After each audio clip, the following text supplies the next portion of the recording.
For my Year 12 major, I created a 3D animation mixed with live action to represent the feeling of being lost and confusion for the audience and for the antagonist inside the animation. The development of skills are demonstrated in the project with 3D animation, 3D modeling, filming, and basic compilation of footage. To begin my project, I started in Blender creating a 3D modeled character in edit mode, starting from a cube and then moving the vertices to create the shape that I wanted of my character.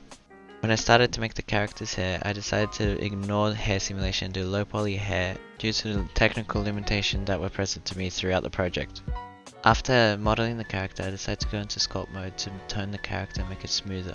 When rigging the character, I enabled the Meta Rig add-on to add more realistic movements to my character. After finishing modeling the character, I enabled the Tree Sapling add-on to make the tree. Enabling the Tree Sapling add-on, I added a sapling and then changed the properties and added leaves to make the tree. After making the tree, I added an image texture and a color ramp, and then attached these to the required nodes to make the textures of the leaves in the tree. After finishing the textures of the leaves, I downloaded Blender Kit add-on where I could drag and drop the bark textures. When making the landscape, I started off with a plane and added a subdivision modifier and added as many subdivisions as needed. I later then added a cloud's displacement and then made the displacement as I wanted. After the cloud displacement, I then duplicated and joined the landscape to make a larger landscape and then kept tweaking the cloud displacement properties. After modeling the landscape, I started modeling a road. I did this by adding a plane, scaling up, and then adding the textures through an image texture and other nodes required. After modeling the road, I appended it to the landscape. I then created a path and then used an array and shrink wrap modifier to make the road go along the landscape and the path. After putting road, I started texturing the landscape. I did this by adding an image texture and outsourcing some HDRs and images. I then added other nodes that were required to make the landscape. After creating texture nodes for the landscape, I started modifying the multiplier and color ramp properties to create this grassy, rocky texture look. I also changed the render from Eevee to cycles. After texturing the environment, I then rotated the trees to get them ready for the particle simulation. I then added a particle system to the environment and then set it to hair. I then started changing the properties of the hair particle system to how many trees I wanted and all the other properties needed. After doing the hair particle system, I then went to weight painting. This is the weight map where I wanted the majority of the trees to be.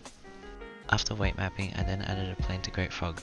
I created fog by adding textures to create a white, grayish, see-through plane. I then added a plane onto the landscape and then used a hair particle system like the landscape and then added planes. I then adjusted properties to make it random and high.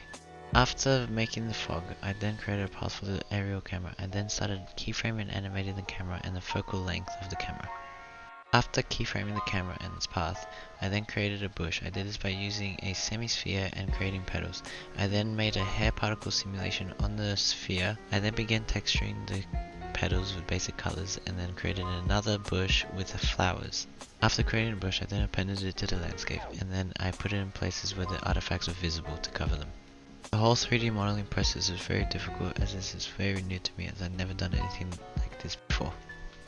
When I began animating the character, it was quite difficult as I never animated any human models before. So I started animating the hips and the feet before I started animating the arm movements. This was quite difficult as I didn't have any references at this point of time and didn't know that references were quite useful in animating. When I started animating the arms, I had quite difficulty with it as the elbows would bend into the torso, clipping through the body. So what I had to do, I had to animate the elbow as well as the hands, so I moved the hands first and then animate the elbows later. When animating the running sequence, it was a lot easier as I gained more experience from the walking sequence before. I also had a reference to follow, so it made it a lot easier animating and a lot smoother in movement. When I had to move the character and animate his position, it was quite simple but very tedious process as I had to just time his movement with his feet.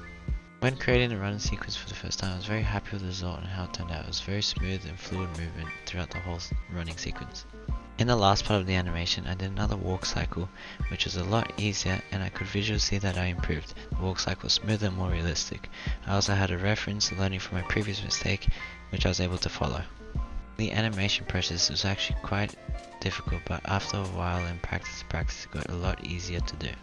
When I reached the filming, I used the Canon 5D Mark III with the Canon EF 24-7mm ultrasonic lens, as well as a Manfrotto 190X tripod with a Rode shotgun mic. This setup was perfect as I was able to shoot everything from the live action section to standstill and moving shots, though I was injured in the knee so moving shots were a bit more difficult to film. When shooting, I shot in 1080p at 24 frames per second, as that's the same frame rate and resolution as the animation. Compiling is quite simple, as everything was quite simple, as all the work was mostly inside the animation and everything just had to be stitched together using basic methods of just dragging and dropping. Overall, throughout the whole project, it was quite difficult and I ran into a lot of issues which made me modify the project a lot, but it was a really good experience to learn from, and it also gave me experience in areas which I would never worked in before.